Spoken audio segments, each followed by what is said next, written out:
বন্ধু তোরা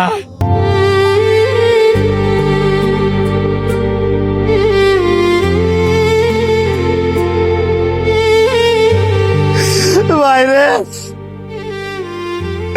ও ভাই,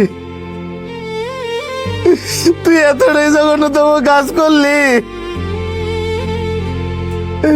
যে তোর লাশের কাঠিয়াটা ধরার লাগিয়া গ্রামের একটা মানুষও রাজি হলো না। কয়ো কয়ো ভাইয়ার আয়ো না, মসজিদের থেকে কাঠিয়াটা লয়ে গা, তোকে বন্ধু লাশটা বইরা রইছে, আরে তো নিয়ে মাটিটা দিতে হইব। না না, আমি এই কাজ করতে পারতাম না।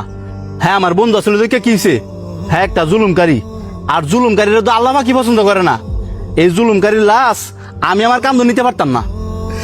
আমার ভাই জুলুমকারী আসলে দেখে কি হয়েছে, আল্লাহ তো কয় নাই যে জুলুমকারী লাশ কান্দা নেওয়ান যেত না বা জানাজা দেওয়ান যেত না।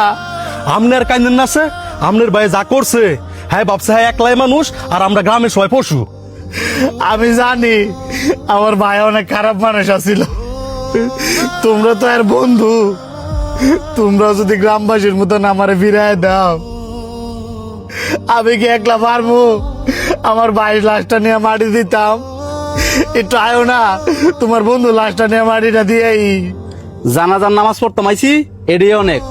একজন হুজুর খবর দেন না, নামাজটা পড়ায় এলান। হুজুর তো না করতো না, আর আপনাকে আত্মীয় স্বজন কই, আত্মীয় স্বজন করে দিয়ে কাটিয়া ধরান। বন্ধু তোরা আমার লাশটা এনে পড়ে রয়েছে, আমার অনেক কষ্ট হইতেছে,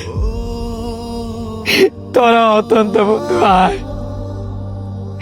আমি জানি আমি অনেক ভুল করছি, কে তোরা আয়, আমার লাশটা নে।